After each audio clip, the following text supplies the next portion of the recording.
নমস্কার, রাষ্ট্রবিজ্ঞান চর্চা কেন্দ্রে আজকে আলোচনায় সবাইকে স্বাগত। আজকের আলোচনার বিষয় ethical issue in social research. আজকের মুখ্য আলোচক প্রফেসর সৌম্যজিৎ পাত্র, senior faculty, department of sociology, Sidhu Kanu বিশ্ব ইউনিভার্সিটি। স্যার আমি স্যারের কাছে ডিরেক্টলি পড়াশোনা করেছি। যাই হোক, স্যার আমাদের এই প্ল্যাটফর্মে অনেকবারই এসছেন। আমি রাষ্ট্রবিজ্ঞান চর্চা কেন্দ্রের পক্ষ থেকে স্যারকে ধন্যবাদ জানাই এত ব্যস্ততার মধ্যেও আমাদের এই সাড়া দেওয়ার জন্য। আমাদের এই আবেদনে আমি স্যারকে অনুরোধ জানাচ্ছি আজকের এই আলোচনাটি শুরু করার জন্য। ধন্যবাদ। ধন্যবাদ তোমাদের সবাইকে। প্রকাশ, সমীরণ, আমি আগেও বলেছি যে খুব কম সংগঠনই আছে যারা এরকম ধারাবাহিকতা দেখাতে পারে। তোমাদের এই কাজে আমরা যারা সাহায্য করি তারা ভবিষ্যতেও করব। তোমরা কাজটা করে যাও। সত্যি রাষ্ট্রবিজ্ঞানের পপুলারিটির ক্ষেত্রে, প্রচারের ক্ষেত্রে পশ্চিমবঙ্গে তোমরা একটা খুব গুরুত্বপূর্ণ ভূমিকা পালন করছো। এটা শুধু আমি তোমাদের সামনে বলছি না, আমরা আড়ালেও এ কথা আলোচনা করছি, এবং অন্যান্য বিষয়ে যারা চর্চা করে তোমাদের মতো, তারাও যদি এরকম তাদের নিজের নিজের বিষয়ের প্রতি কিছুটা একটা আগ্রহ বা কিছুটা কৃতজ্ঞতা স্বীকার, আমরা তো কৃতজ্ঞতা স্বীকারই বলতে পারি, করি, তাহলে অন্যান্য বিষয়গুলোও এরকম একটা গতি লাভ করতে পারে। আমি সরাসরি চলে যাই। আমাদের বিষয় হচ্ছে ethical issues in social research. তোমরা সবাই জানো যে বর্তমানে তোমরা বলছি এই জন্য আমি ধরে নিচ্ছি এই আলোচনাটা মূলত আমাদের রিসার্চ স্কলাররা শুনছে, ছাত্রছাত্রীরা শুনছে, সেইটা ধরেই আমি বলছি।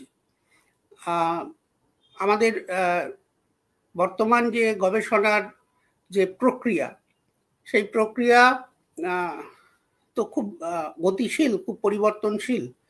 আজ থেকে 30-40 বছর আগে যে ধারায়, যে নিয়মে গবেষণাগুলো হতো, সেই যে নিয়ম কানুন, সেগুলো দ্রুত বদলে যাচ্ছে।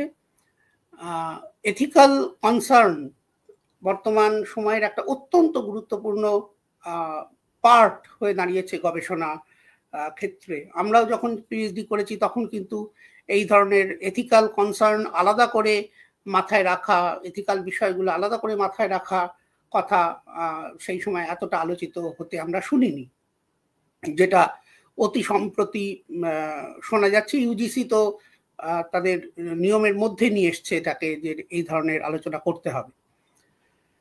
তো আমি সংক্ষেপে বলি যে তোমরা সবাই জানো যারা গবেষণা করছো যে গবেষণার অনেকগুলো পর্যায় আছে। তা আমি যদি মূলত দুটো পর্যায়ে পুরো গবেষণাটাকে ভাগ করি ব্রডলি। প্রথম পর্যায়ে হচ্ছে গবেষণাটা করা, আর দ্বিতীয় পর্যায়ে হচ্ছে সেই গবেষণাটা প্রকাশ করা, এবং সেই প্রকাশের ক্ষেত্রে লেখা একটা গুরুত্বপূর্ণ ভূমিকা আছে। প্রায় পৃথিবীর সমস্ত গবেষণাই লিখে অডিয়েন্সের কাছে পৌঁছতে হয়, পাঠকের কাছে পৌঁছতে হয়। ফলে এই প্রতিটি ক্ষেত্রেই, গবেষণার প্রতিটি ক্ষেত্রে এবং এই লেখালেখির প্রতিটি ক্ষেত্রেই এই এথিক্যাল বিষয়টাকে যদি খুব সংক্ষেপে যদি আমরা বলি হোয়াট ইজ এথিক্স, তাহলে কিছুই না, একটা গোষ্ঠী, সেটা প্রফেশনাল গোষ্ঠী হতে পারে, সেটা কোনো মানব গোষ্ঠী হতে পারে, তারা একটা নির্দিষ্ট ধরনের আচরণকে যখন ঠিক বা ভুল বলে মনে করে, এথিক্যাল কনসিডারেশন সেখান থেকে আসে। অর্থাৎ এই কাজগুলো এই নির্দিষ্ট গোষ্ঠীর ক্ষেত্রে এবং নির্দিষ্ট সময়টা সবসময় গুরুত্বপূর্ণ, কারণ আজ থেকে হয়তো 50 বছর, 100 বছর, 200 বছর আগে যা নৈতিক বলে মনে করা হতো, আজকে হয়তো সেই নৈতিকতার সংজ্ঞা পাল্টে গেছে বা আগামী দিনে পাল্টে যাবে। ফলে একটা নির্দিষ্ট সময় এবং একটা নির্দিষ্ট গোষ্ঠীর মানুষ যে ধরনের আচরণকে সঠিক বলে মনে করে, সেটাই কিন্তু নৈতিক আচরণ। সোশ্যাল সায়েন্টিস্টরা যে ধরনের আচরণকে নৈতিক, ঠিক বলে মনে করেন, গবেষণার ক্ষেত্রে সেই ধরনের আচরণকেই আমরা নৈতিক বা সঠিক আচরণ বলে মনে করব। তারা যেটাকে সঠিক বলে মনে করেন না, সেটা কিন্তু আমরা অনৈতিক বলেই বিবেচনা করব। কোন কোন বিষয় নৈতিক, কোন কোন বিষয় আমাদের করা থেকে বিরত থাকতে হবে, সেটা ধীরে ধীরে আমি আলোচনাটা এগিয়ে নিয়ে যাব।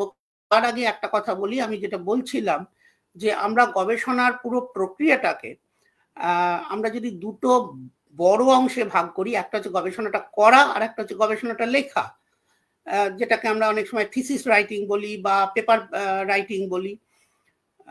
সেই অংশেও অনেক এথিক্যাল ইস্যুস তৈরি হচ্ছে আছে। তোমরা সবাই প্লেগিয়ারাইজড রাইটিং এর কথা জানো, সেটা কিন্তু গর্হিত কাজ। তা আজকের আলোচনায় আমরা ওই অংশগুলো আলোচনা করব না, আমরা বরং এই গবেষণা করতে গিয়ে কি কি ধরনের বিষয়, নৈতিকতার বিষয় মাথায় রাখাটা অত্যন্ত জরুরি, সেইটার দিকে আমরা বেশি ধ্যান দেব। এই লেখার পার্ট, অর্থাৎ লিখতে বসতে শুরু করার অংশে, যেমন ধরো তোমাদের একটা উদাহরণ দিই, সেটা কতটা গুরুত্বপূর্ণ সেটা বোঝার জন্যে, যে এডুকেশনাল সাইকোলজির একজন অগ্রণী মানুষ, যাকে অনেক সময় founding father of educational psychology বলা হয়, তার নাম সিরিল বার্ট। সেই সিরিল বার্ট একটা বিখ্যাত গবেষণা করেন। সেই গবেষণাটার প্রকাশ হয়, তাতে তিনি দেখান যে যমজ ভাই বোনেদের মধ্যে ইন্টেলিজেন্সের একটা মিল আছে। সেই থেকে তিনি তার গবেষণায় এই সিদ্ধান্তে উপনীত হন যে ইন্টেলিজেন্সের সঙ্গে জেনেটিক বিষয়সমূহ, অর্থাৎ বংশগত বিষয়সমূহ, জিনগত বিষয়সমূহ গভীরভাবে জড়িয়ে। সিরিল বার্ট একজন বিখ্যাত সমাজবিজ্ঞানী। তাঁর এই গবেষণা আলোড়ন ফেলে দিয়েছিল এবং বহু আনুষঙ্গিক থিওরি, বহু আনুষঙ্গিক মডেল, বহু আনুষঙ্গিক লেখাপত্র এর ওপর দাঁড়িয়ে শুরু হয়ে যায় যে কোনো ইন্টেলিজেন্সের ক্ষেত্রে জেনেটিক ফ্যাক্টর, অর্থাৎ জিনগত যে বিষয়, সেটা গুরুত্বপূর্ণ বিষয় বলে চিহ্নিত হয় ওই সিরিল বার্টের লেখায়, গবেষণার মাধ্যমে তিনি যেটা প্রকাশ করেন। সিরিল বার্ট মারা যান 1971 সালে। 1976 সাল নাগাদ দেখা যায় যে সিরিল বার্টের যে তথ্য তিনি সংগ্রহ করেছিলেন সেগুলো সব ভ্রান্ত এবং সেগুলো তার পেছনে নৈতিকতার অভাব রয়েছে। সেই তথ্যগুলো সঠিকভাবে, অর্থাৎ ভ্রান্ত তথ্য, ভুল তথ্য তিনি দিয়েছেন, ভুল তথ্য দিয়ে তিনি মিসলিড করেছেন পুরো কমিউনিটিকে, সায়েন্টিফিক কমিউনিটিকে।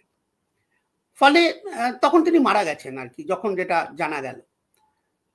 পরবর্তীকালে সমাজবিজ্ঞানীরা বলেন যে 30 বছর বা তারও বেশি সময় ধরে একটা অনৈতিকভাবে রচিত গবেষণা, অনৈতিকভাবে এগিয়ে নিয়ে যাওয়া গবেষণা পুরো সায়েন্টিফিক কমিউনিটিকে কিন্তু ভুল পথে চালিত করেছিল। আসলেও জিনের সঙ্গে ইন্টেলিজেন্সের সম্পর্ক ভীষণ ভীষণ কম, যে সেই ভ্রান্ত তথ্য দিয়ে তিনি সেটা মিসগাইড করেছিলেন আমাদের। এটা গেল এই লেখার পার্ট। আসলে আমি এইটা আলোচনা আজকে করব না, ভবিষ্যতে কখনো করতে পারি।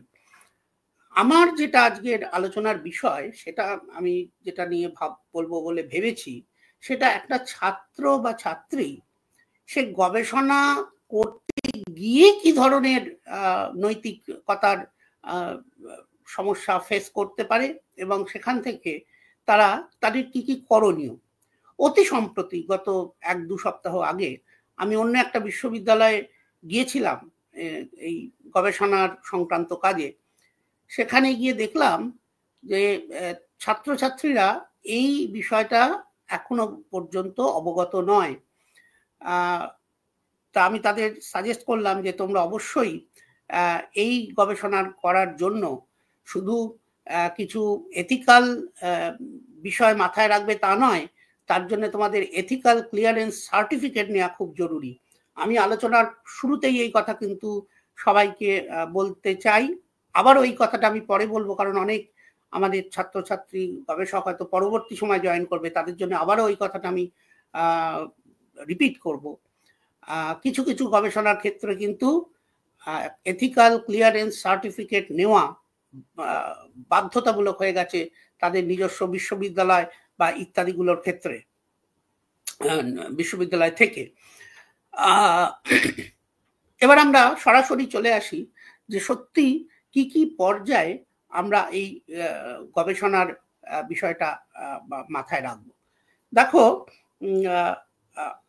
আমরা নানা ধরনের গবেষণা সমাজ বিজ্ঞানে হয়, সোশ্যাল সায়েন্সে হয়, কিন্তু একটা বড় অংশের সোশ্যাল সায়েন্সের গবেষণা কিন্তু উত্তরদাতা কেন্দ্রিক। অর্থাৎ আমরা অবশ্যই সেকেন্ডারি ডেটার ওপর বহু গবেষণা হয়, সেটা আমি প্রথমেই বলে রাখি, কিন্তু দিন দিন যত দিন যাচ্ছে আমরা দেখতে পাচ্ছি উত্তরদাতা কেন্দ্রিক, অর্থাৎ রেসপন্ডেন্টের থেকে তথ্য নিয়ে, যেটাকে পরিভাষায় বলে প্রাইমারি ডেটার উপর কাজ, গবেষণা ক্ষেত্রে গিয়ে উত্তরদাতাদের মতামত, উত্তরদাতাদের থেকে তথ্য সংগ্রহ করে আমরা সোশ্যাল সায়েন্টিস্টরা অনেক বেশি বেশি করে এই গবেষণা করি। এর একটা ছোট ইতিহাস আছে, আমি ছোট করে বললে ভালো লাগবে। সেটা হচ্ছে সমাজ বিজ্ঞানের গবেষণার শুরুতে কিন্তু এইভাবে উত্তরদাতার কাছ থেকে তথ্য সংগ্রহ করে, অর্থাৎ গবেষক একটা গ্রামে বা একটা শহরে গেলেন, সেখানে কিছু আগে থেকে ঠিক করে রাখলেন কিছু উত্তরদাতা কাদের তিনি সঙ্গে কথা বলবেন, কাদের থেকে তথ্য নেবেন, তিনি কিছু প্রশ্নমালা বা প্রশ্নপত্র যাই বলো তিনি সংগ্রহ করে তৈরি করে রাখলেন, কি কি ধরনের প্রশ্ন, কি কি ধরনের ডেটা তিনি নেবেন, এবং নির্বাচিত যে তার নমুনা বলা হয় সেই উত্তরদাতা, তাদের কাছ থেকে তিনি সেই তথ্যগুলো সংগ্রহ করলেন এবং পরবর্তীকালে বাড়িতে বা তার ল্যাবরেটরিতে বসে সেই তথ্য তারা বিচার বিশ্লেষণ করে একটা সিদ্ধান্তে তারা আসছেন। এই যে গবেষণা, এই গবেষণা কিন্তু খুব সিস্টেমেটিক ওয়েতে শুরু হয় আমাদের বিংশ শতাব্দীর শুরুতে। একটা তার আগে হয়েছে, মর্গান টর্গান করেছেন কিছু কিছু, কিন্তু খুব সিস্টেমেটিক ওয়েতে যে ঘটনাটাকে সমাজ বিজ্ঞানের একটা ঐতিহাসিক ক্ষণ বলে মনে করা হয়, সেটা হচ্ছে টরেস স্ট্রেট একটা জায়গা, সেইখানে কিছু আইল্যান্ডে 1898-99 সালে বিখ্যাত অ্যানথ্রোপোলজিস্ট রিভার্স, তার নেতৃত্বে এই ফিল্ড ওয়ার্ক, এখন যেটা তোমরা খুব একটা বাজ ওয়ার্ড হয়ে গেছে, সবাই ফিল্ড ওয়ার্ক বলে, সেই ফিল্ড ওয়ার্কের খুব সিস্টেমেটিক ফিল্ড ওয়ার্ক শুরু হয় এই 1898-99 সালে, যেটাকে কেমব্রিজ বিশ্ববিদ্যালয়ের এক্সপেডিশন টু টরেস স্ট্রেট বলা হয়। এর থেকে এটা রিভার্স ছিলেন তার পথিকৃৎ। ম্যালিনস্কি এই ধারার একজন তাত্ত্বিক, যিনি এই টরেস স্ট্রেট এক্সপেডিশন প্রায় 1 মাসের বেশি সময় ধরে হয়েছিল, সেখানে তারা ছিলেন। এইটা সমাজতত্ত্বে কিন্তু একটা ফিল্ড ওয়ার্কের ধারণা এবং ফিল্ড ওয়ার্ককে জনপ্রিয় করা, সিস্টেমেটিক ওয়েতে তথ্য সংগ্রহ করা উত্তরদাতাদের মধ্যে থেকে, এই বিষয়টা সামনে আনে। এর ফল যেটা হয়েছিল যে সমাজ বিজ্ঞানে, সোশ্যাল সায়েন্সে উত্তরদাতা বলে একটা ক্যাটেগরি তৈরি হয়ে গেল। অর্থাৎ একজন গবেষক তিনি একটি তার গবেষণা ক্ষেত্রকে বিচার করছেন উত্তরদাতার চোখ দিয়ে, উত্তরদাতার কাছ থেকে তথ্য সংগ্রহ করে। অর্থাৎ আমরা দেখা শুরু করলাম উত্তরদাতার মাধ্যমে একটা সামাজিক ঘটনার বিশ্লেষণ, একটা সামাজিক বিষয়ের বিশ্লেষণ করা শুরু করলাম। উত্তরদাতা এই ক্যাটেগরিটা ধীরে ধীরে ধীরে ধীরে একটা সোশ্যাল ওয়ার্ল্ড আর রিসার্চারের মাঝে একটা ক্যাটাগরি হিসেবে দাঁড়িয়ে গেল, খুব খুব খুব জোরদার ভাবে দাঁড়িয়ে গেল। এখনো যখন আমরা কোনো গবেষণার কথা ভাবি, প্রথমেই যেটা মনে আসে যে উত্তরদাতা কারা হবেন আমাদের ঠিক করতে হয়, সেই উত্তরদাতার মাধ্যমে তথ্য সংগ্রহ। আজকের যে গবেষণাটা, যে আলোচনাটা আমরা করব, সেই আলোচনাটা কিন্তু এই রিসার্চার এবং এই রেসপন্ডেন্টের মধ্যেকার যে নৈতিকতার বিষয়। অর্থাৎ আমি তোমাদের আগেই বললাম, রিসার্চ তো একটা প্রসেস, সেই প্রসেসে অনেক লোক আছেন, অনেক পর্যায় আছে, তার মধ্যে একটা ছোট ক্ষেত্র হচ্ছে রিসার্চার অ্যান্ড রেসপন্ডেন্ট। এই রিসার্চার আমি আগেই বললাম ইতিহাসগতভাবে এই 1898-99 সালের পর থেকে রেসপন্ডেন্ট ব্যাপারটা খুব সমাজ বিজ্ঞানে, নৃবিজ্ঞানে আসছে, অন্যান্য সামাজিক বিজ্ঞানে আসছে। আমাদের আজকের আলোচনাটা কিন্তু এই, তোমরা আরেকটা নৈতিকতার বিষয় মাঝে মাঝেই আমরা যারা মাস্টারমশাই তারা ছাত্রছাত্রীদের আচার আচরণকে বলি যে এইটা তারা করলো না, সেইটা, এইগুলো কিন্তু অনৈতিক কাজ। আমাদের আজকের আলোচনা সেইটাকে কেন্দ্র করে নয়, অর্থাৎ ছাত্র শিক্ষকের মধ্যে কি ধরনের নৈতিকতা প্রয়োজন সেই আলোচনা আমরা আসছি না। একজন ছাত্র যখন রিপোর্ট রাইটিং করবে তার কি ধরনের নৈতিকতার আশ্রয় তার নেওয়া উচিত সেই আলোচনাতেও আমরা আসছি না। আমরা আজকের আলোচনাটা সীমাবদ্ধ রাখবো শুধুমাত্র রিসার্চার এবং রেসপন্ডেন্ট এর মধ্যে। একজন গবেষক যখন উত্তরদাতার কাছে উত্তর নিতে যাচ্ছেন, তথ্য নিতে যাচ্ছেন কিছু প্রশ্নকে সামনে রেখে, সেই যে ক্ষেত্রে যে নৈতিকতার বিষয়গুলো আসতে পারে তার ক্ষেত্রে যে যে ব্যাপারগুলো আসে সেটা আমরা খুব ধীরে ধীরে আলোচনায় আনব। দেখো, এই যে বললাম বেশিরভাগ সোশ্যাল সায়েন্স রিসার্চ উত্তরদাতা কেন্দ্রিক, অর্থাৎ উত্তরদাতার উপর ডিপেন্ড করে আমরা গবেষণাটা চালাই। উত্তরদাতার কাছ থেকে প্রশ্ন করি এবং তার বিহেভিয়ার অবজার্ভ করি, তার সঙ্গে কথা বলি, ইত্যাদি ইত্যাদি। অর্থাৎ গবেষণার শুরুতে যে কাজটি আমরা করে থাকি গবেষক হিসেবে বা আপনারা করে থাকেন, সেটা হলো উত্তরদাতার জীবন এবং উত্তরদাতার জগতে উঁকি মারা। এটা কিন্তু আমাদের মাথায় রাখা দরকার। যখনই আমি তাকে প্রশ্ন করছি তোমার নাম কি বলো, যা দিয়ে শুরু হয়, তোমার নাম কি, তোমার বয়স কত, তোমার বাড়িতে কে কে আছে, তোমার শিক্ষাগত যোগ্যতা কি, এই প্রশ্নগুলোর মাধ্যমে আসলে যেটা আমরা করি সেটা উত্তরদাতার জীবনে আমরা উঁকি মারা শুরু করি against the rule of privacy. অর্থাৎ অনেক সময় আমাদের ছাত্ররা বলে যে স্যার আমরা ফিল্ডে গিয়েছিলাম কিন্তু তেমন কিছু পেলাম না, আমরা যারা রেসপন্ডেন্ট তারা কিছুই আমাদের উত্তর দিচ্ছেন না, আমরা কিছু জানতে পারছি না। আমি সবাইকে বলছি এই এথিক্যাল ইস্যুর আলোচনায় সবাই এটা মাথায় রাখবেন, এটা তাদের রাইট। উত্তর না দেওয়াটা উত্তরদাতার অধিকারের মধ্যে পড়ে। কোনো উত্তরদাতা আমাদের সমস্ত ধরনের প্রশ্নের উত্তর দিতে কিন্তু বাধ্য নয়। এই ধারণা নিয়ে গবেষণা ক্ষেত্রে না যাওয়াটাই ভালো। আমি যে কথায় আসছিলাম, সমাজবিজ্ঞানী ছাড়াও অন্যান্য ক্ষেত্রের মানুষজনও কিন্তু উত্তরদাতার জীবনে উঁকি মারেন। ডাক্তার মারেন, অর্থাৎ তার জীবনের অনেক ক্ষেত্রে ডাক্তার ঢুকে পড়তে হয় চিকিৎসার জন্য। ডাক্তাররা নানা ধরনের প্রশ্ন করেন, সেখানেও কখনো কখনো প্রাইভেসির যে সীমা সেখানটা লঙ্ঘিত হওয়ার সম্ভাবনা থাকে। যারা আইন বিশেষজ্ঞ, আইনের কাজ করেন, লয়ার, তারাও উত্তরদাতার জীবনে, আমি উদাহরণ দিয়ে বলছি, বিভিন্ন ক্ষেত্রে ঢুকতে হয় তাদের। আবার সমাজবিজ্ঞানীরাও ঢুকে পড়েন। তফাৎ হলো ডাক্তাররা যখন উত্তরদাতাকে নানা ধরনের প্রশ্ন করেন বা আইন বিশেষজ্ঞরা উত্তরদাতাকে নানা ধরনের প্রশ্ন করেন, এটা উত্তরদাতার ভালোর জন্য করেন, এর জন্য বেনিফিটেড হয় উত্তরদাতা।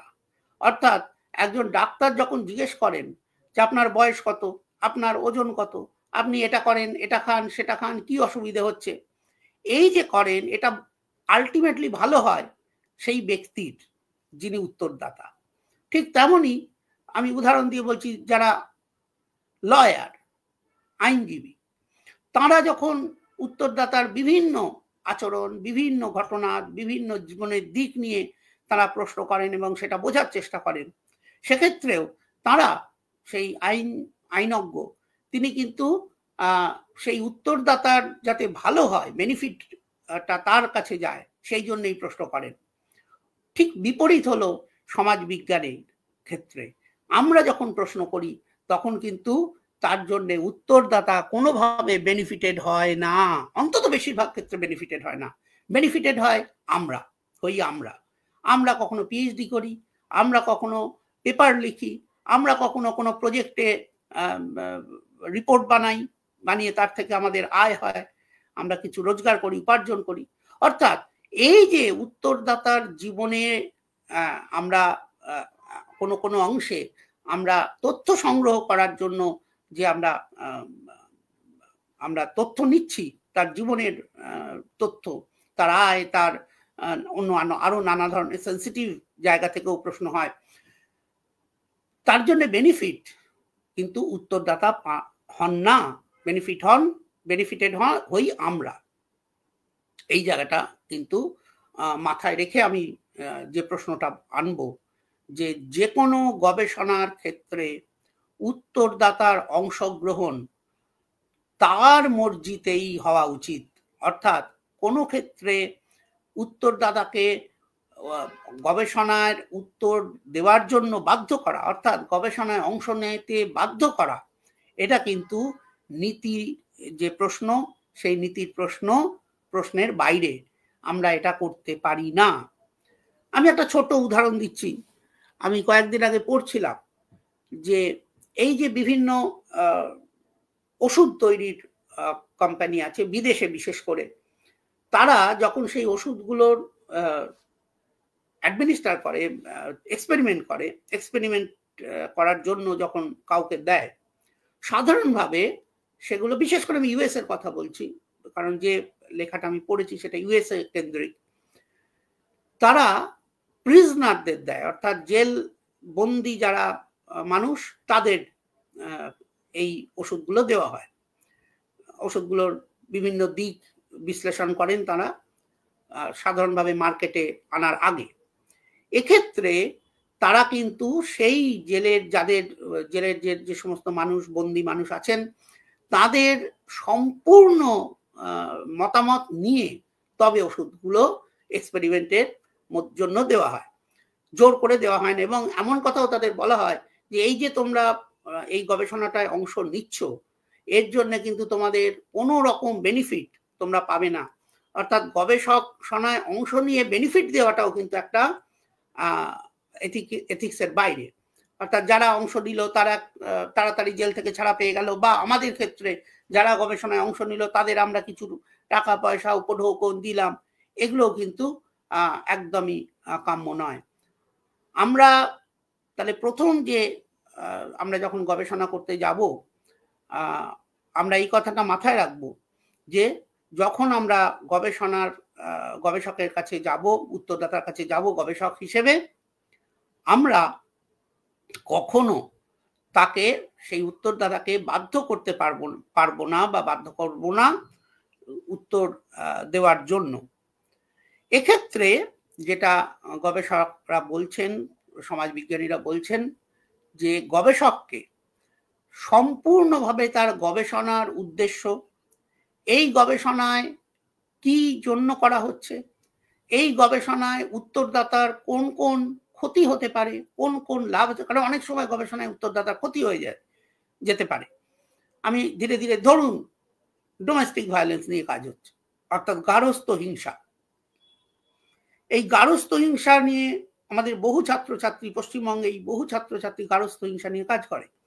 সেই তথ্য যদি তার কোনো মহিলার উপর অত্যাচার হয় বাড়িতে, খুব গোপনে সেই তথ্য সংগ্রহ করা হলো, কোনোভাবে যদি সেটা জেনে যায় বাড়ির অন্য লোক, তাহলে কিন্তু মহিলার ক্ষতি হয়ে যেতে পারে। কাজেই কোনোভাবে এই ধরনের ঘটনাগুলো ঘটানোর আগে গবেষণার যে সমস্ত বিপজ্জনক দিক আছে, রিস্ক আছে, গবেষণার যে উদ্দেশ্য আছে, গবেষণাটা কেন হচ্ছে ইত্যাদি সমস্ত রকম দিক যে উত্তর দেবেন উত্তরদাতা, রেসপন্ডেন্ট, তার সঙ্গে কিন্তু আলোচনা করা দরকার।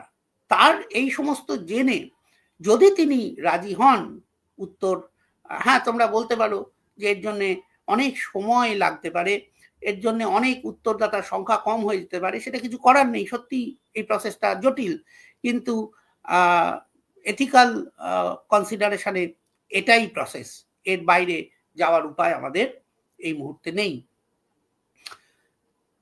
বর্তমানে সমাজবিজ্ঞানীরা বলছেন এটাকে বলা হয় ইনফর্মড কনসেন্ট।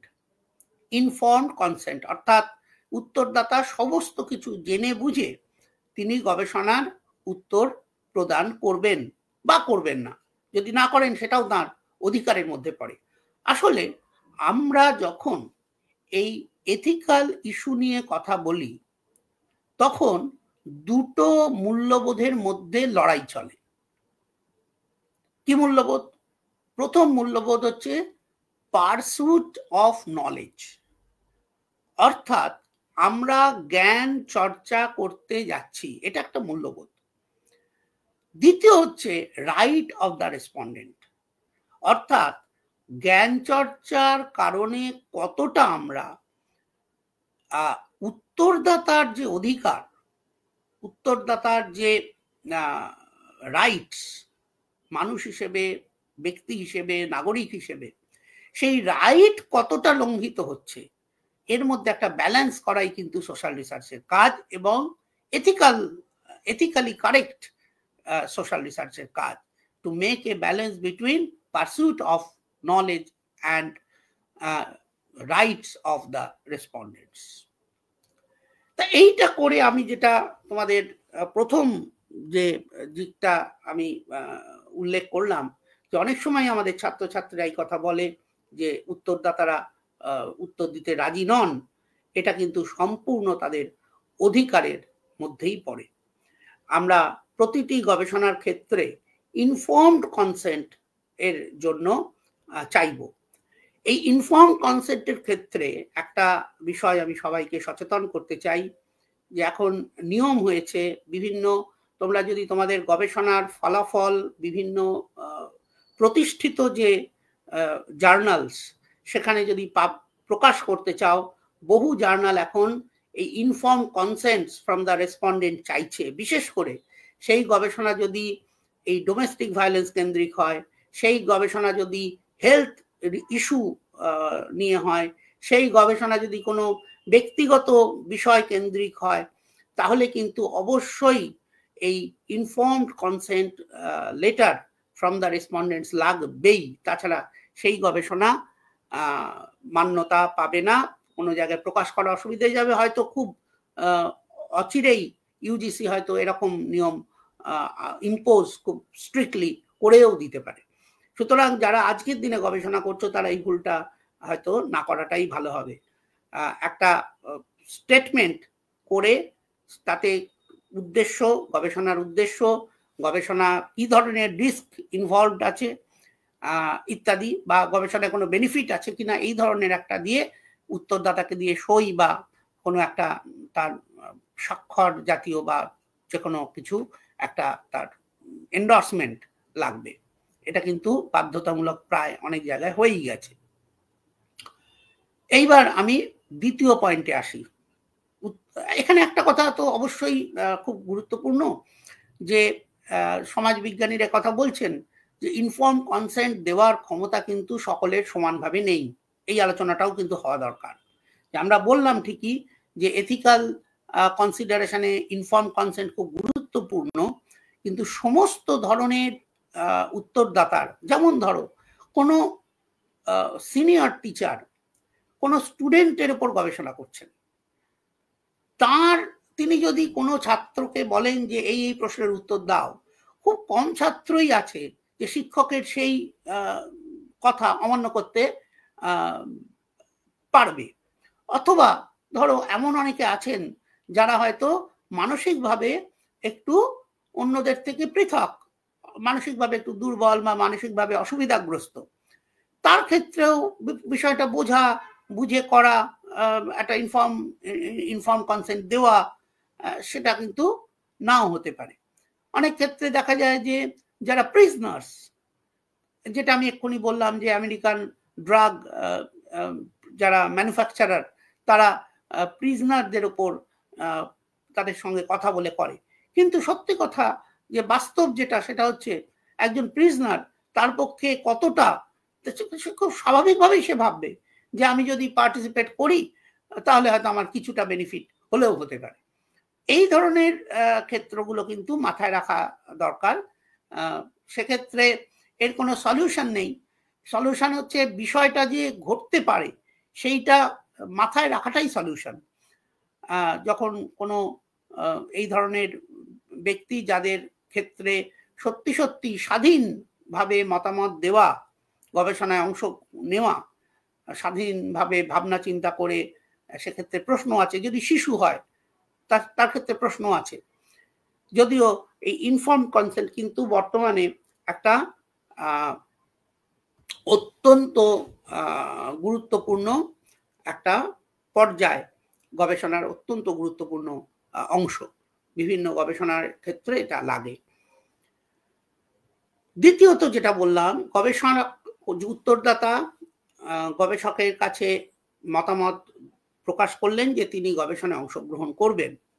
সেক্ষেত্রেও কিন্তু যে কোনো সামাজিক গবেষণা, যেহেতু আমরা হিউম্যান বিইংস, মানুষ নিয়ে কাজ করি, কোনোভাবে যাতে সেই উত্তরদাতার কোনো ক্ষতি না হয় সেটা দেখা কিন্তু এই গবেষকের কাজ। ক্ষতি নানাভাবে হতে পারে, ফিজিক্যাল ইনজুরি হতে পারে, সাইকোলজিক্যাল ইনজুরি হতে পারে, অর্থনৈতিকভাবে ইনজুরি হতে পারে। ফলে এই ধরনের যে ক্ষতি সেটা যেন কোনোভাবে, এমনকি সাইকোলজিক্যাল ক্ষতি হতে পারে। যেমন ধরা যাক একটি গবেষণা হচ্ছে যেখানে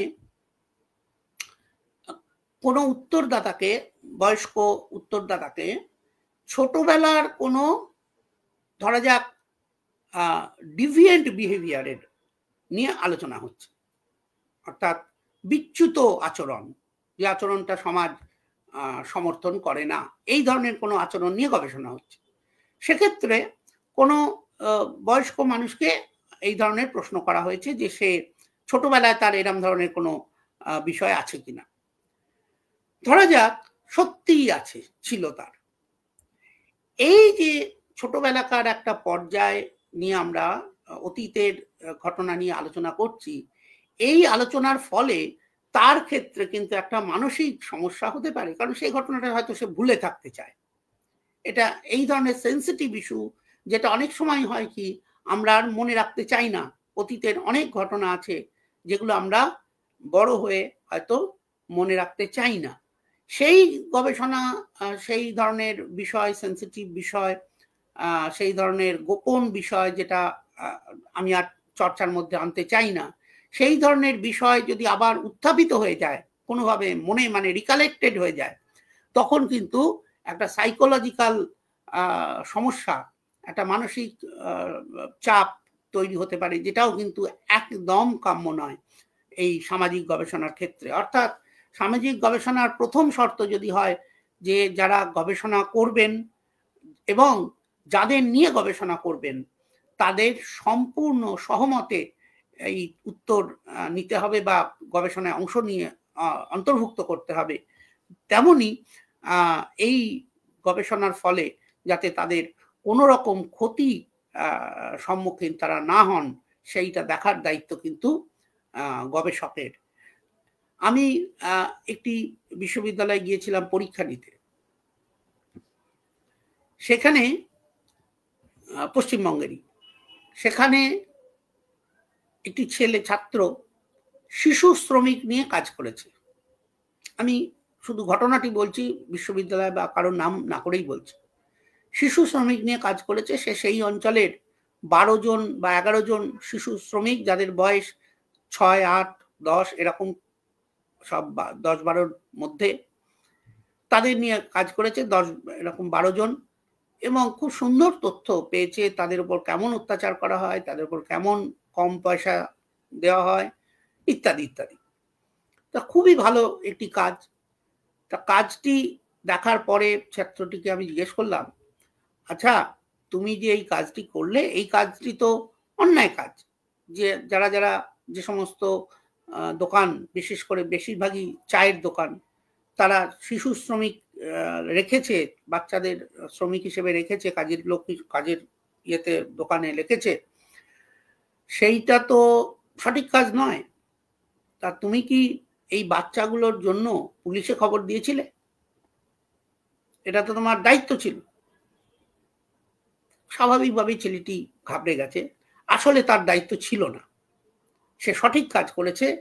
এই ধরনের গবেষণায় যতটাই আমরা আসলে, আমি যদি সামাজিক মানুষ হই একজন, অবশ্যই পুলিশে খবর দেব।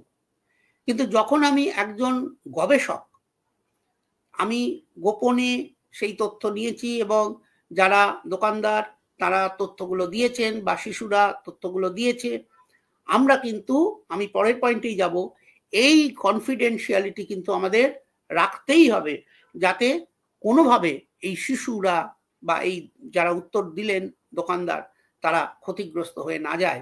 অর্থাৎ কখনো কখনো গবেষককে এই ক্ষতির হাত থেকে বাঁচানোর জন্য তার সামাজিক সত্তা এবং তার গবেষক সত্তা দুটোকে পৃথক রাখতে হয়। এই উদাহরণ আরো আছে, আমি আসব। তৃতীয় যে পয়েন্টটা আমরা আজকে আলোচনা করব সেটা হলো এই কনফিডেন্সিয়ালিটির প্রশ্ন।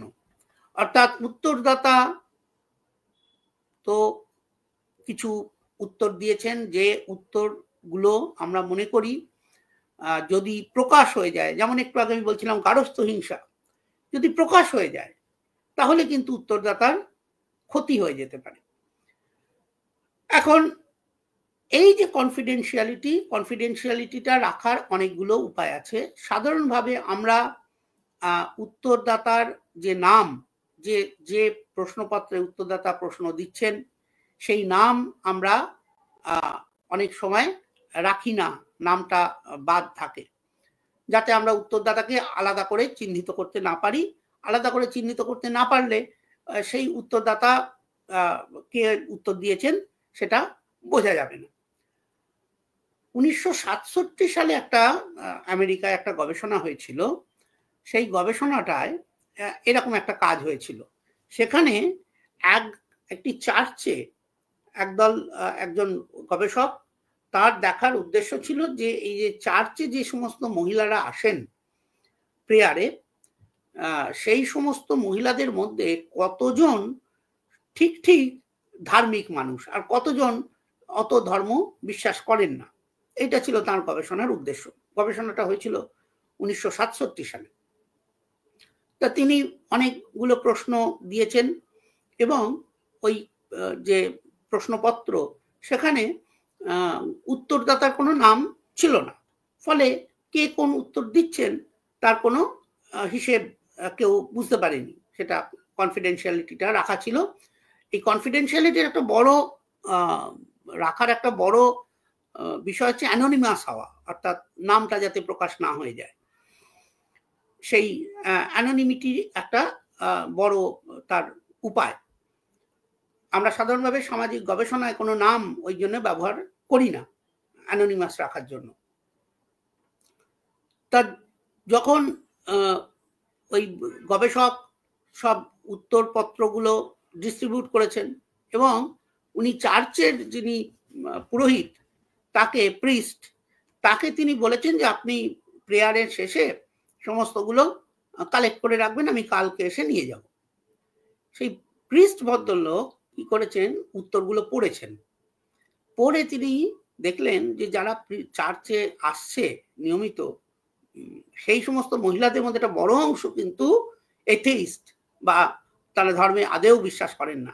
বিভিন্ন কারণে তারা চার্চে আসেন, হয় চাপে পড়ে বা যে কোনো কারণে হোক, কিন্তু তারা সেই প্রিস্ট রেগে আগুন হয়ে গেলেন যে চার্চে এসে প্রেয়ার করছে তার সামনে, অথচ তারা কেউই সেভাবে ধর্মকে খুব গুরুত্ব দেন না, অনেকটা এথেইস্ট। তিনি খুব ভয়ঙ্কর রেগে গেলেন, কিন্তু তিনি আইডেন্টিফাই করতে পারলেন না যে উত্তরগুলো কারা দিয়েছে। ভাগ্যিস ওই কনফিডেন্সিয়ালিটিটা তিনি রেখেছিলেন অ্যানোনিমাস রেসপন্ডেন্ট এর মাধ্যমে। তাহলে এই কনফিডেন্সিয়ালিটির প্রশ্নটা কিন্তু সামাজিক গবেষণার ক্ষেত্রে ভীষণ গুরুত্বপূর্ণ। এই প্রসঙ্গে আমি একটা দুটো কথা একটু ছাত্রদের যারা গবেষণা করছে তাদের বলি, যে অনেক সময় সামাজিক গবেষণার ক্ষেত্রে আমরা কেস স্টাডি গ্রহণ করি, বিভিন্ন ছোট ছোট ছোট ছোট বিষয়কে একটু বেশি গভীরে গিয়ে স্টাডি করা, কেস স্টাডি মেথড একটা। সেক্ষেত্রে অনেক সময় আমরা দেখি যে এই উত্তরদাতার নাম দিয়ে সেই কেস স্টাডিগুলো হয়। এটা কিন্তু একেবারেই করা যাবে না। যদি নাম ব্যবহার করতেই হয় সেই লেখার সময়, তাহলে কিন্তু পরিবর্তিত নাম ব্যবহার করাটাই বাঞ্ছনীয়। সঠিক নাম, কাছাকাছি একটা নাম ব্যবহার করা যেতে পারে, সঠিক নাম ব্যবহার না করাই ভালো। অনেকে আবার কাছাকাছি নাম ব্যবহার করে এমনভাবে নামটা ব্যবহার করে যেটা কিন্তু বোঝা যেতে পারে। যেমন ধরো একটা গবেষণা হলো, কেউ একজন একটা গ্রামে বা শহরে গেলেন, বিশেষ একটি নির্দিষ্ট অঞ্চলে, গ্রাম হলে আরো বেশি বোঝা যায়, অনেকেই সবাই সবাইকে চেনে গ্রামে একটি কাজ হলো, কেউ কেস স্টাডি একটা নিল বিশেষ একটি ঘটনার। এইবার সে যখন লিখছে নামটা হয়তো একটু পরিবর্তন করে লিখছে, এতটুকু কম পরিবর্তন করছে যে ভবিষ্যতে যদি সেই গবেষণাপত্রটি কোনোভাবে গ্রামের কোনো লোক দেখতে পান, তাহলে কিন্তু তিনি ধরে ফেলবেন যে এই যে ঘটনাটি, এটা কার ঘটনা, এই বইতে লেখা আছে। কারণ অনেক সময় আমরা বইতে প্রকাশ করে, মানে থিসিসটাকে, গবেষণাপত্রটাকে বই আকারে প্রকাশ করি, যেটা মানে যেটা সবার জন্য অ্যাভেলেবেল। এরম ভাবার কোনো কারণ নেই। আমরা গ্রামে বা শহরে যখন গবেষণার তথ্য নিয়ে চলে এলাম, সেই তথ্যটা সেই উত্তরদাতা কোনোভাবে কোনোদিন জানতে পারবেন না। তাহলে এই তথ্য যখন তারা জানতে পারবেন, তারা নিজেরা হার্ট হবেন, ক্ষতিগ্রস্ত হবেন, তাদের কনফিডেন্সিয়ালিটি নষ্ট হয়ে যাবে। যদিও হয়তো নামটা একটু ঘুরিয়ে দেওয়া আছে, কিন্তু এতটা কম ঘোরানো আছে, নামটা এতটা কম পরিবর্তন করা আছে যে ওই অঞ্চলের মানুষ হয়তো বুঝে যাবেন। কাজেই এইগুলো সবই সম্ভাবনা, এগুলো সবই মানে এথিক্যাল রিস্ক। এগুলোকে একটু মাথায় রেখে কাজ করতে হবে। চতুর্থত, যে জায়গাটা এতক্ষণ আমরা আলোচনা করলাম, হ্যাঁ, এই প্রসঙ্গে আরেকটা কথা আমি না বলে পারছি না, যে অনেক সময় গবেষণা পত্রে ছবি দেওয়া হয়। সেই ছবি যদি দিতেই হয়, উত্তরদাতার কোনো ছবি বা যদি এরকম কনটেক্সট আসে, তাহলে প্রথমত এটা এমনভাবে দিতে হবে যাতে তার আইডেন্টিটি ডিসক্লোজ না হয়। This is number 1। Number 2, identity disclose না হলেও তার যে ছবি দেওয়া হচ্ছে সেটা যেন ইনফর্ম কনসেন্টে মেনশন করা হয়, যে এই ব্যক্তির ছবি আমরা সে দেওয়ার জন্য ব্লার্ড অবস্থায়, হয়তো মুখটাকে আমরা ব্লার করে দিয়েছি বা পেছন থেকে দিয়েছি, যেভাবেই হোক। অনেক সময় আমরা ঘর বাড়ির ছবি দিই, গ্রামে বিশেষ করে যদি কাজ হয়, সেগুলো কিন্তু উপযুক্ত পারমিশন নিয়ে। আপনারা ভেবে দেখুন যে যদি আপনার বাড়ির ছবি কেউ একটা রাস্তা থেকে তুলে কোনো একটা জায়গায় ছাপিয়ে দেয় পত্রপত্রিকায়, গবেষণাপত্রে, সেটা হয়তো আপনার ভালো লাগবে না, বা আপনি না চাইতে পারেন যে আমার বাড়ি কেউ ছবি ওইভাবে দেবে কেন। সুতরাং ছবির ক্ষেত্রে অনেক গবেষকের ছাত্রের ধারণা আছে যে গবেষণায় ছবিটা বোধহয় একটা একদম মাস্ট। তা কিন্তু নয়। অনেক গবেষণায় ছবি দেওয়ার প্রয়োজনই নেই। শুধু ছবি দেওয়ার জন্যই ছবি দেব, সেটা কিন্তু ঠিক একেবারেই নয়। যদি গবেষণা যদি ছবি দাবি করে, অবশ্যই ছবি দিতে হবে।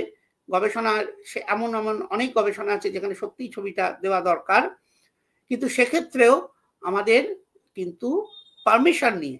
আর যদি কোনো ব্যক্তির ছবি হয়, অবশ্যই সেই আইডেন্টিটি ডিসক্লোজ করা যাবে না, সেটাকে এমনভাবে ব্লার করে দিতে হবে যাতে তার আইডেন্টিটি কোনোভাবে ডিসক্লোজ না হয়। এইভাবে আমরা এতক্ষণ যা আলোচনা করলাম, তাতে আমরা কনফিডেন্সিয়ালিটি, আমরা অ্যানোনিমিটি, এবং এই কনফিডেন্সিয়ালিটি অ্যানোনিমিটি মাধ্যমে আমরা যেটা দেখতে চাইলাম সেটা হলো কিভাবে ব্যক্তির ক্ষতি উত্তরদাতার ক্ষতি না হয়, উত্তরদাতার আইডেন্টিটি কিভাবে আমরা রক্ষা করতে পারি কনফিডেন্সিয়ালিটির মাধ্যমে, তার নাম ব্যবহার করা। অনেক সময় আমরা কি করা হয় যে উত্তরদাতার নামটাকে না রাখার সমস্যাও আছে। যদি ধরুন গবেষণা করার একটা পর্যায়ে গিয়ে মনে হলো ওই উত্তরদাতার কাছে আবার আমাকে যেতে হবে, গবেষণার কিছু তথ্য অসম্পূর্ণ আছে, সেক্ষেত্রে কিন্তু গবেষণা কে সমস্যায় পড়তে হতে পারে যদি নামটা আমরা কোনোভাবে না নিই। অনেক সময় এটা করা হয় যে যে প্রশ্নপত্র তার প্রথম পাতাটা আমরা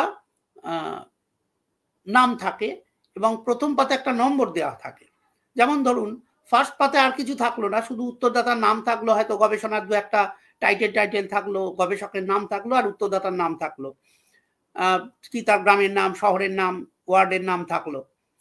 এবার ওই পাতাটায় 1 নম্বর দেওয়া থাকলো এবং যেখান থেকে সত্যিকারের প্রশ্নটা শুরু সেখানেও হয়তো 1 নম্বর দেওয়া থাকলো। আমরা অনেক সময় এটা করি, বিদেশে এগুলো বেশি হয়, আমাদের দেশে এতটা হয়তো আমরা এখনো করে উঠি না। সেই যখন উত্তর নিয়ে নিলাম, সেই ফার্স্ট পাতাটা ছিঁড়ে অন্যভাবে প্রিজার্ভ করলাম, সেখানে 1 নম্বর দেওয়া আছে, সরাসরি ওই নম্বরটাই আমি দেখতে পাচ্ছি, আমি নামটা দেখতে পাচ্ছি না উত্তরদাতার। কিন্তু ভবিষ্যতে যদি কখনো সেই উত্তরদাতার কাছে পৌঁছতে আবার হয় প্রয়োজন, তখন সেই নম্বর দেখে আমি প্রথম পাতাটা খুঁজে বার করতে পারি। এইভাবে একটা হতে পারে, এটা একটা উপায় বটে। তাহলে এতক্ষণ আমরা যেটা আলোচনা করছিলাম সেটা হচ্ছে উত্তরদাতার আইডেন্টিটি আমরা রাখবো না, আইডেন্টিটি যাতে কোনোভাবে ডিসক্লোজ না হয়, উত্তরদাতা যা যা বলেছেন তাতে যাতে তার কোনো রকম ক্ষতি না হয়, কনফিডেন্সিয়ালিটিটা যেন থাকে, এই ধরনের বিষয়গুলো আমরা এতক্ষণ আলোচনা করলাম। এই পর্যায়ে যে আলোচনাটা এবার দ্বিতীয় পর্যায়ে যাব, সেটা হলো গবেষকের আইডেন্টিটি। এটা খুব গুরুত্বপূর্ণ। এতক্ষণ আমরা বললাম উত্তরদাতার পরিচিতি, উত্তরদাতা কে, উত্তরদাতা ছবি দেব না ইত্যাদি। গবেষক এর আইডেন্টিটিও কি ডিসক্লোজ করব? এটা একটা কিন্তু সামাজিক গবেষণার ক্ষেত্রে বড় প্রশ্ন। তার কারণ বহু জায়গায় গবেষক যদি তার নিজের আইডেন্টিটিটা বলে দেন, সেক্ষেত্রে কিন্তু তার সমূহ সমস্যা হতে পারে। আমার নিজের এইরকম সমস্যা হয়েছিল। আমি আমার ছাত্রাবস্থায় একটি জেলখানায় বন্দি মানুষদের উপর গবেষণা করতে গিয়েছিলাম। এটা ছাত্রাবস্থায় আমাদের পাঠ্যক্রমের অংশ হিসেবেই আমরা গিয়েছিলাম। সেক্ষেত্রে আমাকে কিন্তু প্রথমেই যিনি সেই সময় জেলের সুপার ছিলেন তিনি বললেন যে আপনি কিন্তু বলবেন না যে এই সব আবার আপনি লেখালেখি করবেন, মানে আমার তো একটা লিখতে হবে, জমা দিতে হবে নম্বর পাওয়ার জন্য, তো এইসব কিন্তু বলা যাবে না, কারণ তাহলে কিন্তু ওদের সঙ্গে ওই সব কথাবার্তা কিছুই ওরা বলবে না। তা আপনি বলবেন যে এমনি আমার লাগে, ভালো লাগে, কথা বলবে, এই কিন্তু এসব লেখালেখি করবেন বা রেকর্ড করবেন, নোট করবেন, এসব কিছু হবে না। তা স্বাভাবিক আমি তখন অনেক তোমাদের মতোই ছাত্র, যারা এখন ছাত্র আছো সেরকম, তা আমি সেইভাবেই গিয়েছিলাম। আপনারা ভেবে দেখুন, এতক্ষণ তো আমরা আইডেন্টিটি অফ দ্য রেসপন্ডেন্টস বললাম, এবার এটা কি এথিক্যাল যে যিনি গবেষণা করছেন তিনি তার আইডেন্টিটিটা লুকাচ্ছেন? এটা তো ডিসিভ করছেন, মানে মিথ্যা কথা বলছি যে আমি, এটা কি করা যায়? এটাও কিন্তু আনএথিক্যাল। আচ্ছা, এইখানে একটা কথা আমি বারবার বলে রাখি যে আমরা বহু বিষয়কেই আনএথিক্যাল বলছি, বহু বিষয়কে, কিন্তু গবেষণার স্বার্থে কিন্তু এই কাজগুলো সীমিতভাবে করা যেতে পারে যদি গবেষণা সেরকম দাবি করে। এটা কিন্তু বিভিন্ন যারা প্রতিষ্ঠিত সমাজতত্ত্ববিদ বা সমাজবিজ্ঞানী, নৃবিজ্ঞানী, মনস্তত্ত্ববিদ তারা বলছেন যে এই ধরনের গবেষকের পৃথিবীর বহু বড় বড় গবেষণা হতোই না যদি গবেষক নিজের পরিচয়টা প্রকাশ করে দিতেন। তা সেই ধরনের গবেষণার ক্ষেত্রে কিন্তু খুব একান্ত সেটা জরুরি, সেই গবেষকের সেটা নিশ্চিত হওয়া দরকার। কিন্তু আমরা যেটাকে সরাসরি অনৈতিক বলছি, যে অনেক সময় ছাত্রছাত্রীরা যাচ্ছে যেখানে বললেই কোনো অসুবিধে নেই যে আমি পিএইচডি করছি বা আমি একটা প্রজেক্টে কাজ করি তার জন্যে। এবং যেটা প্রথম প্রশ্ন, যে অনেক সময় যেই তুমি আমরা আমাদের ছাত্রছাত্রীরা বলে যে আমি একটা এই প্রজেক্টে করছি বা আমি বিশ্ববিদ্যালয় থেকে এসেছি, অনেক সময় যারা একটু অভাব মধ্যে থাকেন তারা অনেক সময় এই কথা বলেন যে আমরা কি কিছু পাবো, আমরা কি এর জন্য একটা ঘর পাবো, আমরা কি এর জন্য একটা লোন পাবো। ছাত্রছাত্রীরা অনেক সময় কিন্তু এই জায়গাটা খুব ক্লিয়ার করে দেয় না, কারণ তারা ভাবে যে এইটা যদি আমি বলে দিই না বাবা তুমি কিছু পাবে না, তাহলে সে তো উত্তর দেবে না, আমাদের তো উত্তরটা চাই, তা নয়তো আবার হবে না, আবার একদিন আসতে হবে। এটা কিন্তু নৈতিক কাজ একেবারেই নয়। আমাদের এই ধরনের ডিসেপশন কিন্তু তখনই আমরা করব যখন এটা একেবারে মানে ইনএভিটেবল, অর্থাৎ অপরিহার্য। বিভিন্ন ক্ষেত্রে আমরা এই বিষয়টাকে দেখেছি, যখন বিশেষ করে সেন্সিটিভ হয় যে ইস্যুগুলো ভীষণভাবে ভীষণ সেন্সিটিভ, সংবেদনশীল, সেক্ষেত্রে কিন্তু গবেষকের উপস্থিতি, যে বিশেষ করে তোমরা জানো যারা সমাজবিজ্ঞানের ছাত্র, যে পার্টিসিপেন্ট অবজারভেশনের ক্ষেত্রে এটা একটা ধারাই আছে, যে যেখানে ন্যাচারাল বিহেভিয়ার দেখার জন্য গবেষক অনেক সময় বলেন না যে তিনি আসলে একজন গবেষক। তা সেই ক্ষেত্রে সেই কিছু ব্যতিক্রমী ক্ষেত্র ছাড়া আমরা কিন্তু এইটা প্রমোট করব না যে গবেষক তার বিষয়টা, তার নিজের পরিচিতিটা গবেষক বলবেন। কিন্তু অনেক সময় বলতে হয়, অনেক সময় গবেষককে মিথ্যে কথা বা নিজের পরিচয় গোপন রাখতে হয়। সেক্ষেত্রে এটা তো একটা বড় আনএথিক্যাল কাজ, গবেষকেরও খারাপ লাগারই কথা। এক্ষেত্রে একটা উপায় অনেক সময় সোশ্যাল সায়েন্টিস্টরা ব্যবহার করেন, যাকে বলা হয় ডিব্রিফিং। ডিব্রিফিং কথাটার মানে হচ্ছে, আমরা গবেষণাটা করে ফেললাম, হয়তো বাধ্য হয়ে আমরা আমাদের নিজের পরিচয়টা গোপন রাখলাম, নিজের পরিচয়টা অন্যরকম ভাবে দিলাম গবেষণার খাতিরে। বারবারই বলছি, এই ধরনের বিষয় তখনই আমরা প্রমোট করব যখন এইটা শুধু গবেষণাই এই ধরনের দাবি করবে। এই গবেষণাটা হয়ে যাওয়ার পর ডিব্রিফিং আমরা করতে পারি, অর্থাৎ উত্তরদাতাদের ডেকে আমরা তখন সত্যটা বলে দিতে পারি যে দেখো, যেটা যখন আমার উত্তর নেওয়া হয়ে গেছে, গবেষণাটা হয়ে গেছে, অপেক্ষাকৃত কম আনএথিক্যাল, তখন তাদের ডেকে বলে দেওয়া যে দেখো আমি গবেষণার প্রয়োজনে এই অনৈতিক কাজটা করেছিলাম, যেটার জন্য আমাকে এই আশ্রয়টা নিতে হয়েছে, মিথ্যের আশ্রয়টা নিতে হয়েছে। আসল গবেষণার উদ্দেশ্য হলো এইটা হচ্ছে ডিব্রিফিং। অনেক সময় গবেষকরা এই ডিব্রিফিং পদ্ধতির সাহায্য নেন এবং পরবর্তীকালে পুরো বিষয়টাকে বলে দেন। আসলে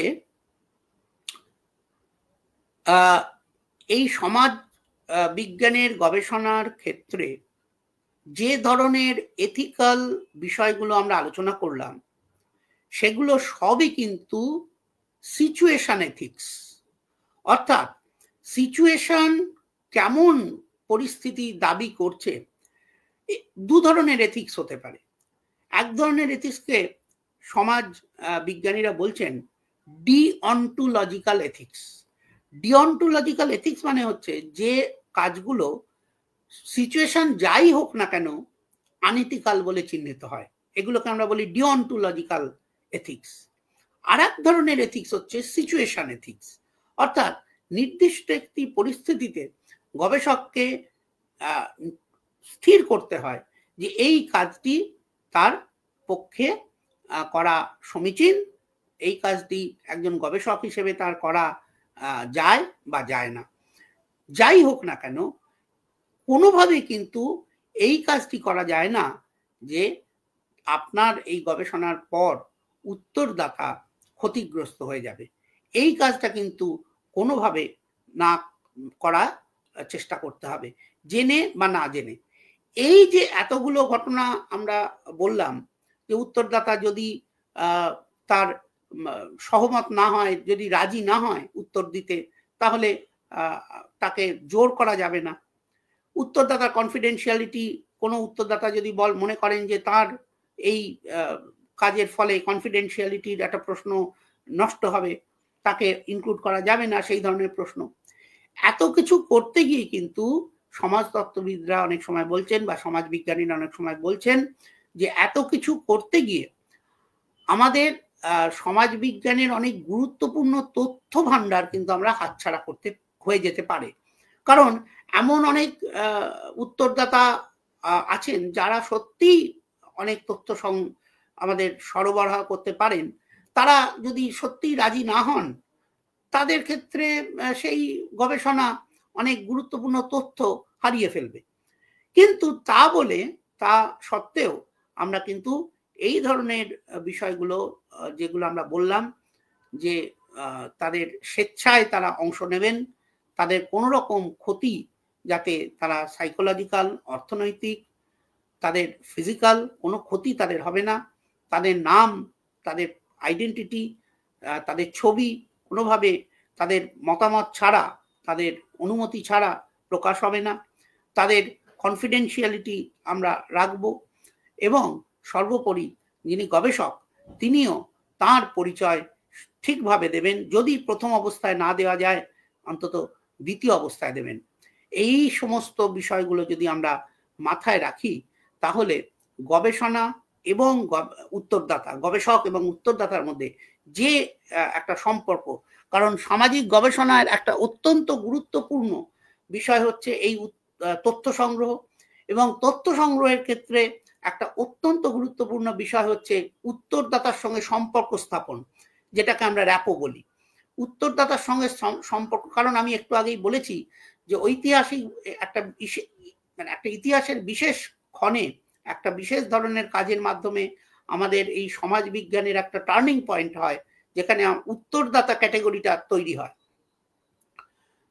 আমরা উত্তরদাতার চোখ দিয়ে আমরা আমাদের সোশ্যাল ওয়ার্ল্ডের দেখতে বা ব্যাখ্যা করতে শুরু করে দিই।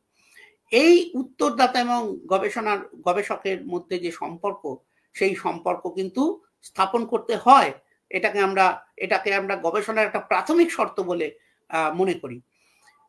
আবার সঙ্গে সঙ্গে এখানেও একটা খুব সুন্দর বই কিউলিক অ্যান্ড উইলসন লিখেছেন, বইটার নাম ট্যাবু, অর্থাৎ উত্তরদাতা এবং রেসপন্ডেন্ট তার মধ্যে সম্পর্ক থাকবে, কিন্তু সেই সম্পর্ক কিন্তু কখনো শারীরিক সম্পর্ক বা অন্য কোনো, যাকে আমরা বলি রোমান্টিক সম্পর্ক, এটা একদম নিষিদ্ধ। এইটাও কিন্তু একটা অনৈতিক কাজ বলে ট্যাবু বইটার নাম, অসম্ভব ভালো বই, কিউলিক এবং উইলসনের লেখা বই। তারা বলছেন যে উত্তরদাতার সঙ্গে সম্পর্ক হবে, সেই সম্পর্ক সম্পূর্ণ নৈতিকতার মোড়কে থাকবে, এবং যে কোনো ধরনের সামাজিক গবেষণার ক্ষেত্রে এই সম্পর্কটার মধ্যে কিন্তু কোনো রকম রোম্যান্টিসিজম বা অন্য কোনো ফিজিক্যাল রিলেশনের কোনো স্থান নেই। এই কটা কথা বলে আমি আবার আমাদের সমস্ত গবেষক ছাত্র যারা আছে, যারা গবেষণা করছে, তাদের বলবো যে যদি আপনাদের গবেষণার ক্ষেত্রে কোনো সেন্সিটিভ, সংবেদনশীল বিষয় থাকে, যেমন স্বাস্থ্য, যেমন মানসিক কিছু বিষয়, বা অনেক সময় যারা নৃতত্ত্বের কাজ করে ব্লাড গ্রুপ টেস্ট বা ওয়েট নেওয়া ইত্যাদি যদি আপনার গবেষণার অংশ হয়ে থাকে, তাহলে অবশ্যই যে বিশ্ববিদ্যালয় বা ইনস্টিটিউট থেকে আপনারা পিএইচডি করছেন সেখান থেকে কিন্তু এথিক্যাল ক্লিয়ারেন্স সার্টিফিকেট লাগবে। তবে এটাও ঠিক, এথিক্যাল ক্লিয়ারেন্স সার্টিফিকেট নেওয়া আর এথিক্যালি রিসার্চ করা এক জিনিস নয়। আমরা চেষ্টা করব যে শুধু সার্টিফিকেট নেওয়া নয়, আমাদের রিসার্চটাও যেন, আমাদের গবেষণা প্রক্রিয়াটাও যেন এথিক্যালি সাউন্ড হয়। ধন্যবাদ, নমস্কার। Thank you. কিছু প্রশ্ন এসেছে। প্রথম প্রশ্ন করেছে জগন্নাথ পাত্র, এথিক্যাল রিসার্চ কি কি প্রবলেম হতে পারে বা এরর গুলো যদি বলেন।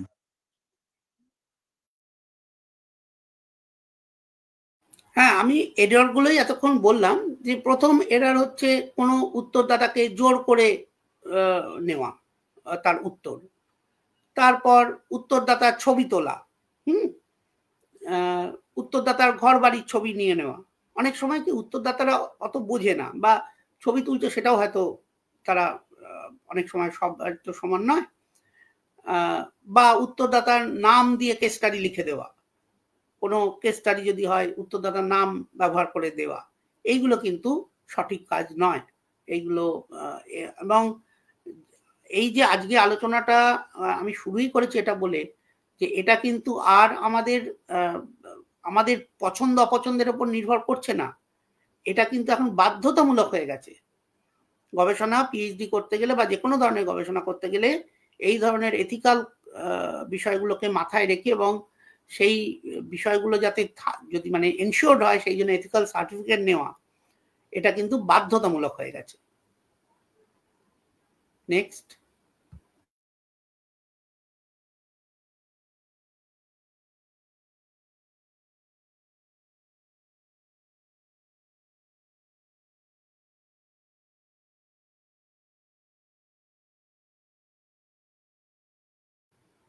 আর কেউ আছে?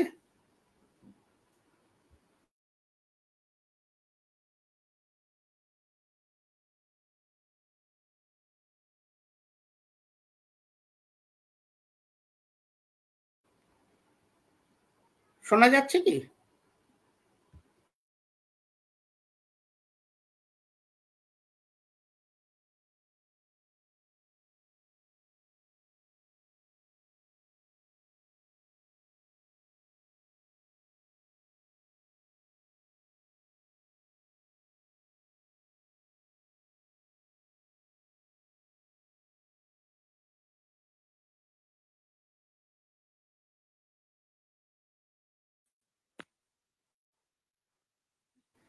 হ্যাঁ, কেউ একজন শোনা যাচ্ছে কি আমার কথা?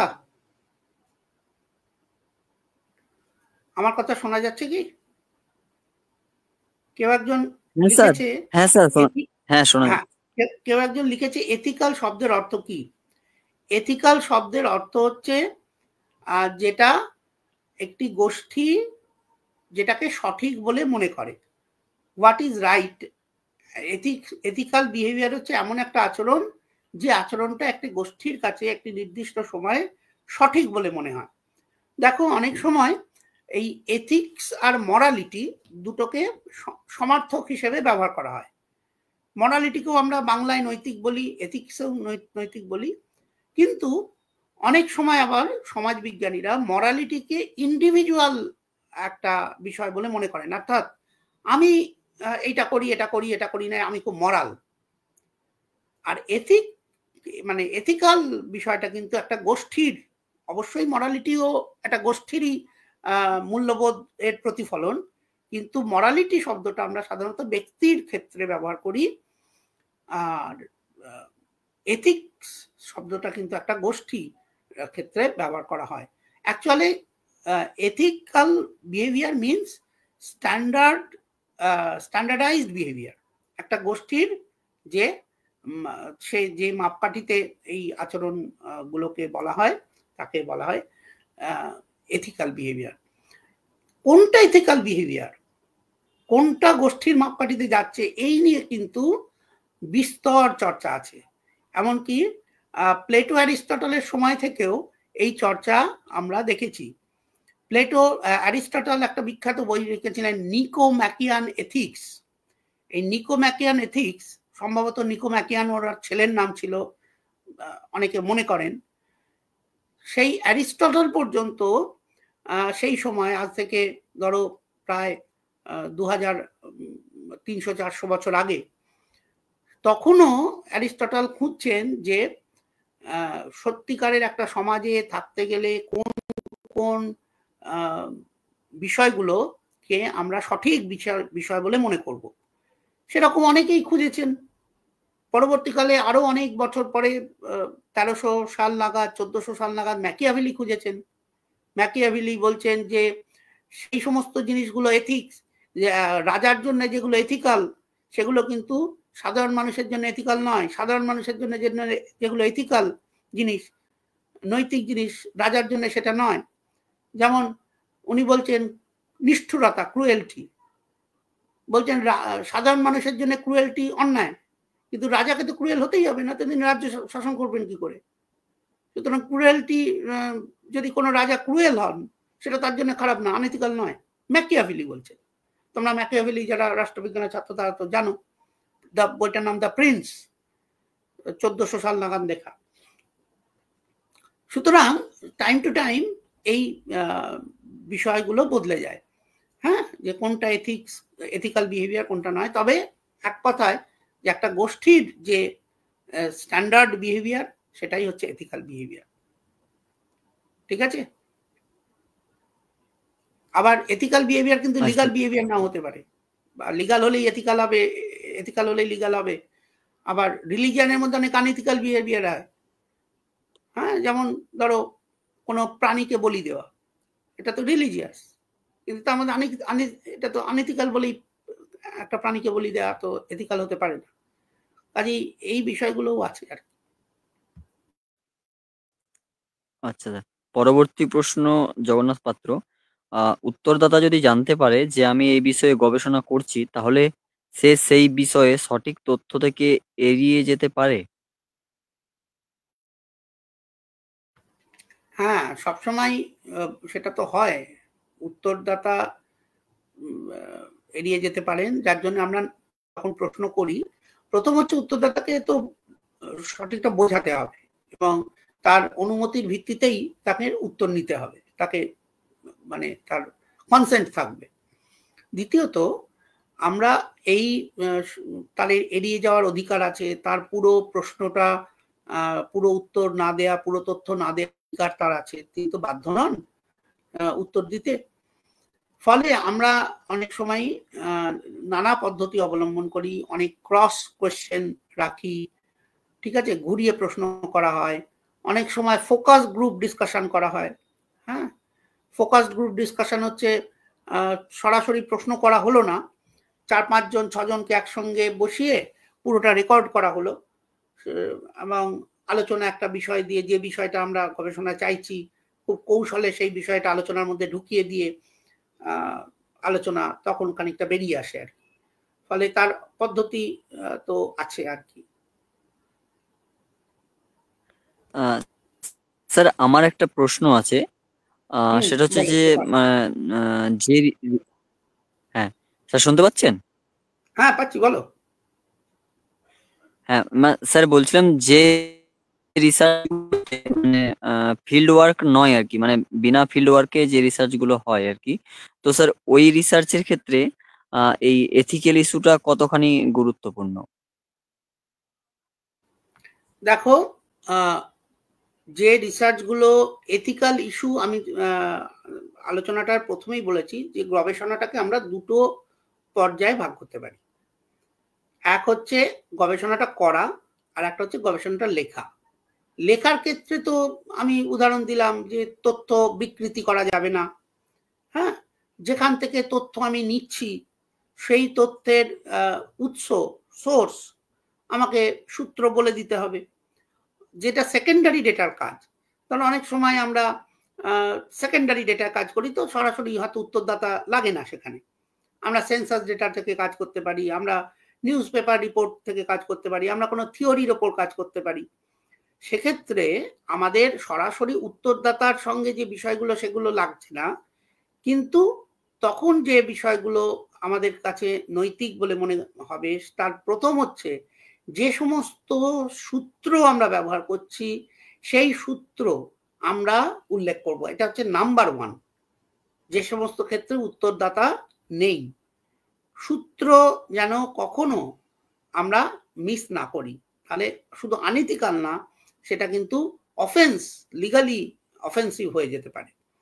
দ্বিতীয়ত, কখনো যদি কোনো আইডিয়া কোনো জায়গা থেকে আমি নিই, শুধু সূত্র দিলেই হবে না, আইডিয়া গ্রহণ করলাম, ধারণা নিলাম, সেটাও কিন্তু সঠিকভাবে আমাকে বিবৃত করতে হবে। এই যে বিষয়গুলো, যে মানে যেখানে কোনো রকম তথ্য বিকৃতি হবে না, সূত্র বলে দেব, এই ইস্যুগুলো রাখলেই আমরা অনেকটা মুক্ত হয়ে যাব। যদি উত্তরদাতা না থাকে, তাহলে কিন্তু দেখো, সব থেকে আমাদের যে সমস্যা, আচরণগত সমস্যা তো হয় মানুষে। দুজন মানুষকে নিয়ে যখন কাজ করছি তখন এক্সট্রা কেয়ার নিতেই হয়। ফলে যেখানে উত্তরদাতা নেই সেখানে অনেকটা কম, সেখানে শুধু আমার ওই যে কথাগুলো আমি বললাম, আমার ইন্টিগ্রিটি প্রশ্ন, রিসার্চারের ইন্টিগ্রিটি, অর্থাৎ সূত্র বলে দেওয়া, রেফারেন্স দিয়ে দেওয়া, আইডিয়া যেখান থেকে নিচ্ছি সেটা বলে দেওয়া, সেটা হলেই অনেকটা হয়ে যাবে এথিক্যাল কাজ, আনএথিক্যাল হবে না। আচ্ছা স্যার, জটিলতাটা কমে যাবে। এই হ্যাঁ স্যার, বুঝলাম। স্যার, কোয়ালিটেটিভ রিসার্চ আর কোয়ান্টিটেটিভ রিসার্চের ক্ষেত্রে এথিক্যাল ইস্যুটা কতখানি গুরুত্বপূর্ণ? দেখো, কোয়ালিটেটিভ রিসার্চের ক্ষেত্রে সবসময় দেখো, দুটোর মধ্যে তফাৎটা কি? তফাৎটা হচ্ছে, একটা ক্ষেত্রে আমরা সমাজ জীবনকে অঙ্কের মাধ্যমে প্রকাশ করছি, তাই তো? সমাজ জীবনকে অঙ্কের মাধ্যমে প্রকাশ করা হচ্ছে কোয়ান্টিটেটিভ ডেটা। তোমার যদি আমি বলি যে এই মুহূর্তে কজন বক্তৃতা দিচ্ছেন, তাহলে 1, এটা হচ্ছে কোয়ান্টিটেটিভ ডেটা। আর যদি বলি বক্তা একজন তো বক্তৃতা দিলেন, কেমন দিলেন, এই যে বিষয়টা, এটা কিন্তু একটা কোয়ালিটেটিভ ডেটায় চলে যেতে পারে। বুঝতে পেরেছো? তা কোয়ালিটেটিভ ডেটার ক্ষেত্রে আমাদের বেশি সাবধানতা নিতে হয়, কারণ কোয়ালিটেটিভ ডেটার ক্ষেত্রে, কোয়ান্টিটেটিভ ডেটার ক্ষেত্রে যে এথিক্যাল ইস্যু নেই তা নয়। ধরো, কাউকে আমি জিজ্ঞেস করলাম যে তোমার ইনকাম কত, এইবার তার ইনকাম যদি খুব কম হয়, তখন তো সে বলতে লজ্জা পাবে, সেটা খারাপ লাগবে, মানে এটা তো খুব ভালো ব্যাপার না, সকলে তো নাই পছন্দ করতে পারে। এটাও আছে। কিন্তু আবার যেমন ধরো, বিভিন্ন কালচারাল অবজেক্ট নিয়ে কাজ করছি, সেখানে তো কোয়ালিটেটিভ ডেটা, সেটাও মানে সমানভাবে কোয়ালিটেটিভ ডেটা, কোয়ান্টিটেটিভ ডেটা। তবে কোয়ালিটেটিভ ডেটার ক্ষেত্রে আরো বেশি আমাদের সচেতন হতে হবে, কারণ কোয়ালিটেটিভ ডেটা তো মানে কোয়ালিটেটিভ ডেটা মানে অর্থ নিয়ে কাজ, মিনিংস, জীবনের অর্থ। ফলে সেখানে কিন্তু এথিক্যাল ইস্যুটা অনেক ক্রিটিক্যাল। গবেষককে কিন্তু অনেক সাবধানতার সঙ্গেই ইয়ে করতে হয়। তোমাদের একটা গল্প বলি, এই কোয়ালিটেটিভ রিসার্চ কিভাবে এলো। দেখো, একটি বিদেশের একটি নার্সিংহোমে একজন গবেষক গবেষণা করছেন। তার আগে কিন্তু কোয়ালিটেটিভ রিসার্চের খুব গুরুত্ব ছিল না, কোয়ান্টিটেটিভ রিসার্চ অর্থাৎ পরিমাণগত গবেষণা, স্ট্যাটিস্টিক্স ইত্যাদি কোষে, অঙ্ক কোষে করা, এটাই তো ধারা ছিল। বিদেশের একটি নার্সিংহোমে একজন ব্যক্তি কাজ করছেন মৃতপ্রায় যারা মারা যাবেন তাদের নিয়ে, যে কয়েক ঘন্টার মধ্যে মারা যাবেন, এই রকম ব্যক্তিদের নিয়ে গবেষণা করছেন। করতে গিয়ে তাদের মনে হলো যে কেবলমাত্র অঙ্ক দিয়ে, কতগুলো ফর্মুলা দিয়ে বা কতগুলো সংখ্যা দিয়ে এই মৃতপ্রায় মানুষদের নিজের প্রতি ধারণা, তাদের পরিবারের প্রতি ধারণা, এইটা প্রকাশ করা যাচ্ছে না। ফলে এই যে একটা খুব সেন্সিটিভ সময় থেকেই কোয়ালিটেটিভ ধারণা, গবেষণা জন্ম, মানে একটা ঘটনা তো নয়, এরকম অনেক ঘটনা, আমি একটা ঘটনা বললাম। তো এইরকম গবেষণাগুলোর ক্ষেত্রে সত্যিই খুব এথিক্যাল ইস্যুগুলো খুব আমাদের মাথায় রেখেই কাজ করতে হয়। ঠিক আছে?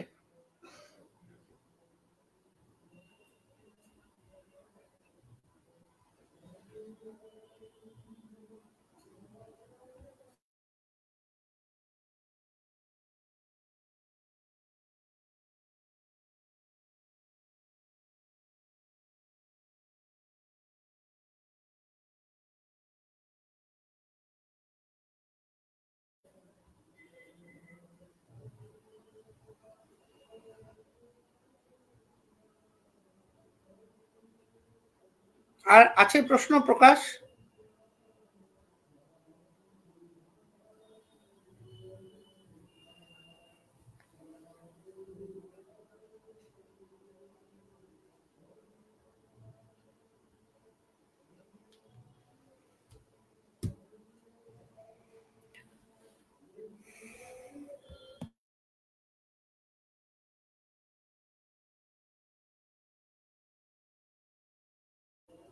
প্রকাশ শুনতে পাচ্ছ? আর আছে?